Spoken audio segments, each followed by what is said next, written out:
जय माता दी मित्रों, मथुरा प्रदेश में मथुरा नाम की एक नगरी है। वहाँ उग्रसेन नाम वाले युद्धवंशी राजा राज करते थे। वे शत्रु विजय, संपूर्ण धर्मों के तत्वज्ञान, प्रजा के रक्षण करने वाले और अति गुणवान राजा थे। मेधावी नामक राजा उग्रसेन धर्म पूर्वक राज्य का संचालन और प्रजा का पालन करते थे। उन्हीं दिनों परम पवित्र विदर्भ देश में सत्यकेतु नाम से प्रसिद्ध एक महापराक्रमी राजा थे। उनकी एक पुत्री थी जिसका नाम मायावती था। वह सत्य धर्म का आचरण करने वाली, अति सुंदर, गुणवान और चरित्रवान होने के कारण दूसरी लक्ष्मी के समान थी। मथुरा के राजा उग्रसेन ने उस सुंदर नेत्रों वाली मायावती से विवाह किया। उसके स्नेह और प्रेम से मथुरा नरेश मुग्ध हो गए। मायावती को वे अपने प्राणों के समान प्यार करने लगे।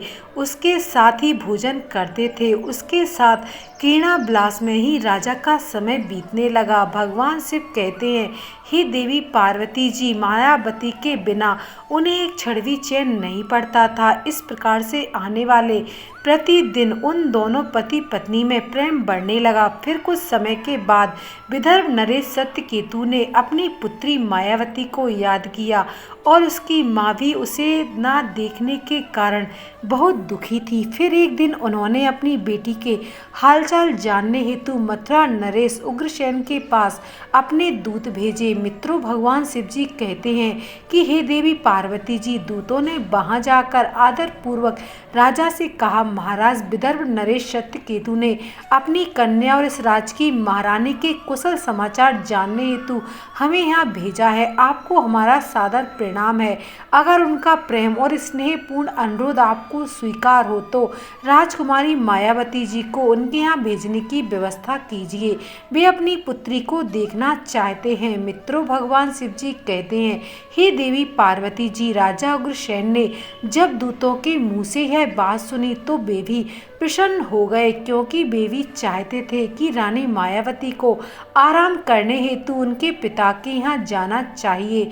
तब उन्होंने स्नेह और उदारता के कारण अपनी पत्नी मायावती को विदर्भ राज्य के यहाँ भेज दिया। पति के भेजने पर मायावती बड़ी खुशी के साथ अपने मायके आ गई। वहां पहुंचकर उसने पिता के चरणों में प्रणाम किया। उसके आने से महाराज सत्यकेतु को भी बड़ी प्रसन्नता हुई। फिर भगवान शिव जी कहते हैं कि हे देवी पार्वती, मायावती वहां अपनी सखियों के साथ मन से मुग्ध होकर घूमने लगी। पहले की भांति घर, वन, तालाब और राज में विहार करने लगी, क्योंकि विवाह के बाद पहली बार अपने पिता के घर आई थी। यहाँ आकर वह फिर से बालिका बन गई। फिर कुछ दिन बीतने के बाद वह भूल गई कि उनका विवाह हो चुका है। उनके बर्ताव में अब लज्जा या संकोच का भाव नहीं रहा। फिर भगवान शिव जी कहते हैं कि हे देवी पार्वती जी, एक दिन की बात है, रानी मायावती अपनी सखियों के साथ एक सुंदर पर्वत पर सैर करने के लिए गई। वहां एक रमणीय वन दिखाई दिया जो केलों के उद्यान से शोभा पा रहा था। उस पर भी फूलों की बहार थी। तब उस राजकुमारी ने देखा कि एक और ऐसा रमणीय पर्वत, दूसरी ओर सुंदर वन और बीच में स्वच्छ जल से भरा सर्वोत्भद्र नामक तालाब है। एक छोटी बालिका की तरह वह उसकी सभी सखियों के साथ खेलने लगी। वे सभी इस संसार को भूलकर खेल कूद में मन से मग्न होकर पूरी तरह से डूब गईं। फिर वे तालाब में उतर गईं और हंसती गाती हुई जल क्रीड़ा करने लगी। मित्रों, फिर भगवान शिव कहते हैं, हे देवी पार्वती जी, उसी समय कुबेर का सेवक गोविल नाम का एक दैत्य दिव्य विमान में बैठकर आकाश मार्ग से कहीं जा रहा था। तभी उसी समय तालाब के ऊपर आने पर उसकी दृष्टि मनमोहक सुंदर विदर्भ की राजकुमारी मायावती पर पड़ी, जो निर्भय होकर स्नान कर रही थी। गोविल के पास देवी शक्ति होने के कारण उसने निश्चित रूप से जान लिया कि यह विदर्भ नरेश की कन्या और महाराज उग्रसेन की प्यारी पत्नी है। तब वह मन ही मन कहने लगा कि यह तो पतिव्रता होने के कारण आत्मबल से ही सुरक्षित है। किसी भी पुरुषों के लिए इसे प्राप्त करना अत्यंत कठिन है। उग्रसेन अत्यंत महामूर्ख है जो उसने ऐसी सुंदर पत्नी को मायके भेज दिया है। पतिव्रता नारी पराये पुरुष के लिए दुर्लभ है और इधर कामदेव मुझे अत्यंत पीड़ा दे रहा है। मैं किस प्रकार इसके निकट जाऊं और कैसे इसका उपभोग करूं। मित्रों, भगवान शिव जी कहते हैं, हे देवी पार्वती। उसकी सुंदरता पर मोहित होकर दानव गहरी सोच में पड़ गया और फिर उसने अपने लिए एक उपाय निकाल लिया और गोविल ने महाराज उग्रसेन का मायामय रूप धारण कर लिया और वही अंग, वही उपांग, वैसे ही वस्त्र, उसी तरह का वेश और वही अवस्था पूर्ण रूप से उग्रसेन सा होकर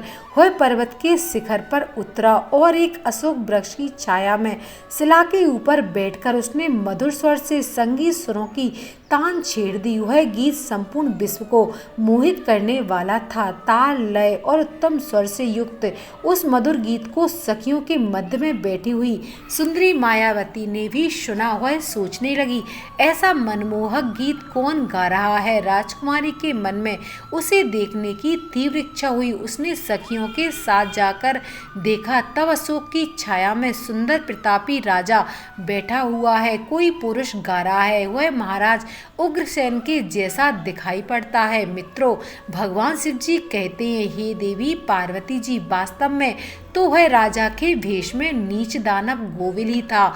मायावती विचार करने लगी कि मेरे स्वामी मथुरा नरेश अपना राज्य छोड़कर इतनी दूर कब और कैसे चले आए। वह इस प्रकार सोच ही रही थी कि उस पापी ने स्वयं ही पुकारा, प्रिय आओ आओ देवी, तुम्हारे बिना मैं नहीं जी सकता हूँ। सुंदरी, तुमसे अलग रहकर मेरे लिए इस प्रिय जीवन को व्यतीत करना संभव नहीं है। तुम्हारे स्नेह ने मुझे मोह लिया है, अतः मैं तुम्हें छोड़कर कहीं भी नहीं रह सकता हूँ। अपने पति रूपधारी दैत्य के ऐसा कहने पर मायावती थोड़ी सी लज्जित होकर उसके सामने गई। वह मायावती का हाथ पकड़कर उसे एकांत स्थान पर ले गया और वहां अपनी इच्छा के अनुसार उसका उपभोग किया।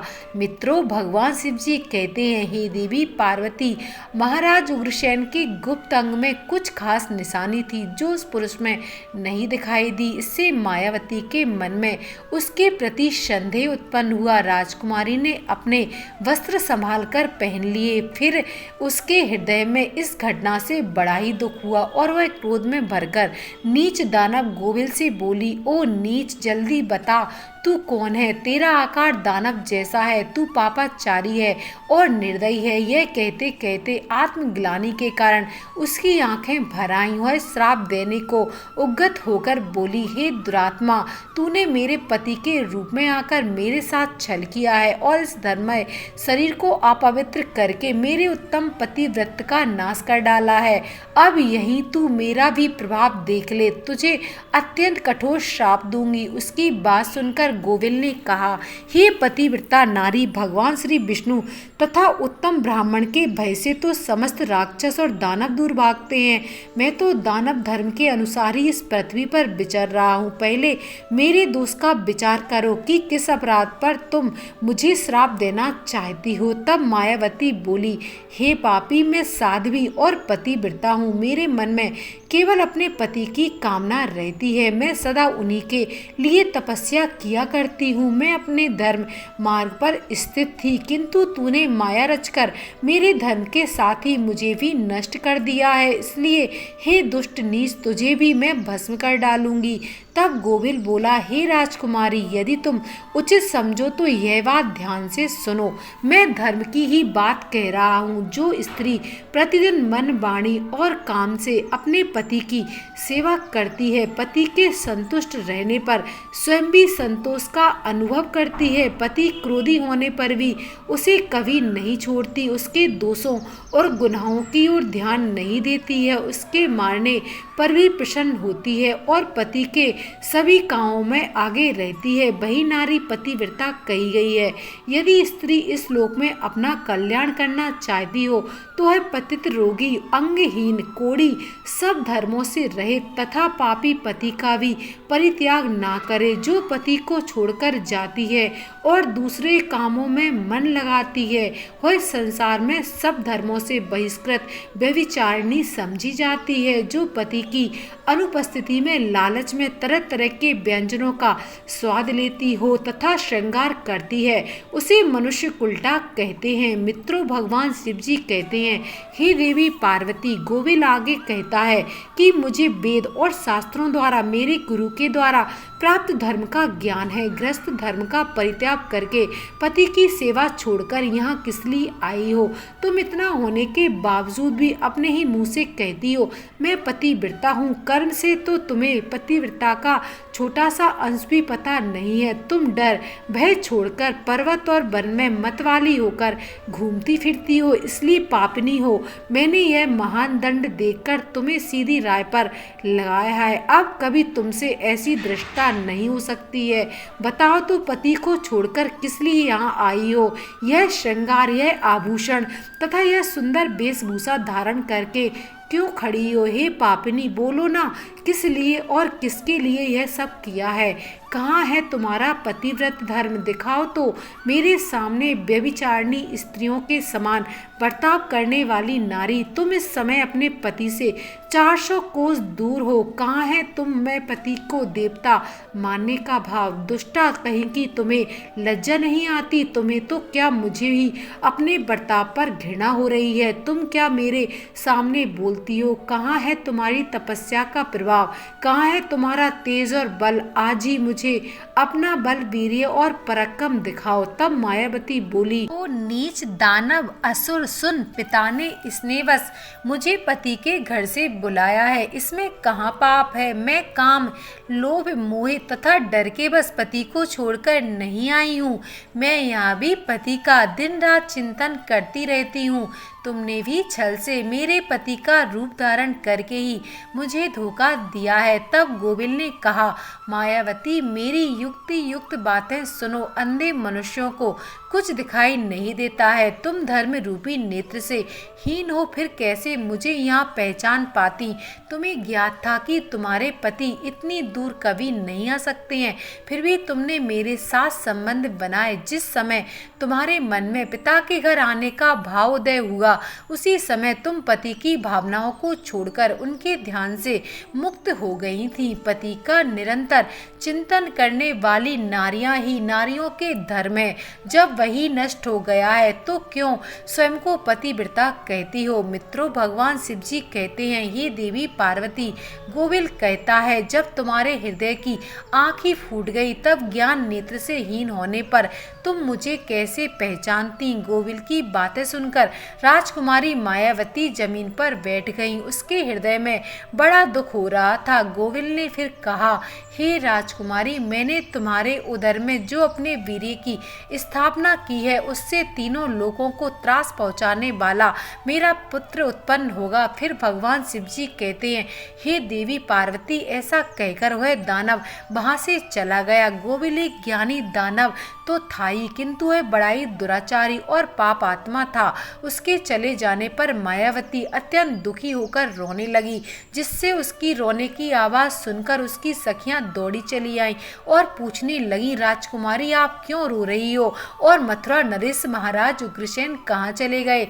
मायावती ने अत्यंत दुख से रोते रोते अपने चले जाने की सारी बातें बता दी। फिर सभी सहेलियां उसे पिता के घर ले आईं। उस समय वह शोक से कतराती हुई थर थर कांप रही थी। सखियों ने मायावती की माता के सामने सारी घटना सुना दी। उसे सुनते ही महारानी भी बहुत दुखी हुई और अपने पति के महल में गईं और उनसे कन्या का सारा वृत्तांत उन्होंने कह सुनाया। उसे सुनकर महाराज सत्यकेतु को बड़ा दुख हुआ। उन्होंने सवारी और वस्त्र आदि देकर कुछ लोगों के साथ पुत्री को वापस मथुरा में उसके पति के घर भेज दिया। धर्मात्मा राजा उग्रसेन मायावती को आई देखकर बहुत प्रसन्न हुए। वे रानी से बार बार कहने लगे, हे प्रिय, मैं तुम्हारे बिना जीवन व्यतीत नहीं कर सकता था। अच्छा हुआ तुम शीघ्र ही लौट आई। हे मायावती, तुम अपने गुणशील, भक्ति, सत्य और पतिव्रता सद्गुणों से मुझे अत्यंत प्रिय लगती हो। अपनी प्रिय